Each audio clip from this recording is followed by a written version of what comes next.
অধিদপ্তরের শূন্য পদে বন্ধ হওয়া নিয়োগ দ্রুত চালু সহ 4 দাবিতে শাহবাগ মোড় অবরোধ করেছে ম্যাথস শিক্ষার্থীরা। সেখানে তারা বিক্ষোভ করছেন এবং সবশেষ পরিস্থিতি জানাতে যুক্ত হবেন আমাদের সহকর্মী সানি মৃধা। সানি, জানাবেন যে দাবির বিষয়ে শিক্ষার্থীরা কি বলছেন এবং রাস্তায় তো নিশ্চয়ই এর ফলে যানজট সৃষ্টি হচ্ছে, সবশেষ কি পরিস্থিতি? শাফিন, আপনাকে বলে রাখি যে সকাল থেকেই যে মেডিকেল অ্যাসিস্ট্যান্ট ট্রেনিং স্কুল বা ম্যাথসের শিক্ষার্থীরা শাহবাগ মোড়ে এসে অবস্থান নেয়। এরপরে কিন্তু আইন শৃঙ্খলা রক্ষাকারী বাহিনী তাদেরকে সরিয়ে, অর্থাৎ শাহবাগ থানার সামনে যে সড়কটি থাকে সেখানে তাদেরকে সরিয়ে দেওয়া হয়। সেখানে এখন পর্যন্ত তারা সেখানে অবস্থান করছে। তারা 4 দফা যে দাবিটি জানিয়েছে, যে তাদের বিগত কয়েক বছর ধরেই তাদের একটি দাবি ছিল যে স্বাস্থ্য ও পরিকল্পনা অধিদপ্তরে যে তাদের কমিউনিটি মেডিকেল অফিসার যে পদটি ছিল সেটি আসলে সেই নিয়োগটি বন্ধ রয়েছে, সেই নিয়োগটি পুনরায় চালু করা সহ তাদের উচ্চশিক্ষা বা ব্যাচেলর ডিগ্রির যে একটা নিয়ম চালু করার একটা দাবি। কিন্তু একটা তাদের ইন্টার্ন যে সময়সীমাটা ছিল 1 বছরের, সেটি কিন্তু এখন আর নেই। এর ফলে কিন্তু তারা 1 বছরের ইন্টার্ন সহ এর ভাতা সহ পুনরায় দাবি করছেন।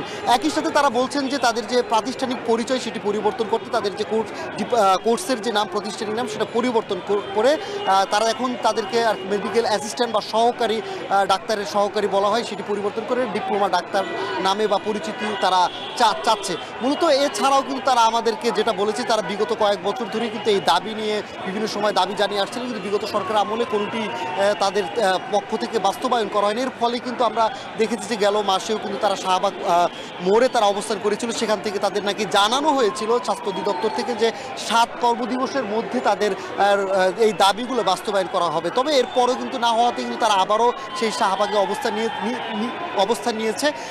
আমরা এর মধ্যে দেখেছি যে স্বাস্থ্য অধিদপ্তরের যিনি উপদেষ্টা, তার একজন ব্যক্তিগত সহকারী এখানে এসেছিলেন। তিনি আমাদের সামনে বলেছেন তাদের 5 জনকে বা তাদের একটি টিম এখান থেকে স্বাস্থ্য অধিদপ্তরে নিয়ে যাওয়া হবে।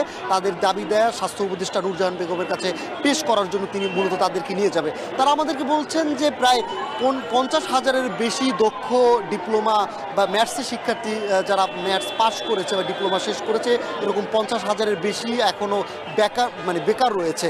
সেই বেকারত্ব ঘুচাতে কিন্তু তারা আসলে এই দাবি দায়াগুলো করছে। একই সাথে যারা এখনও অধ্যয়নরত আছে, ম্যাথসে ডিপ্লোমা করছে, তারা কিন্তু সেই অধ্যয়নরত যে তাদের যে ভবিষ্যৎ কিভাবে হবে, তারা শেষ করে তারা যে চাকরি পাবে কিনা, সেই অনিশ্চয়তার কারণে কিন্তু তারা মূলত রাজপথে এসে দাঁড়িয়েছে বলে আমাদের জানিয়েছে।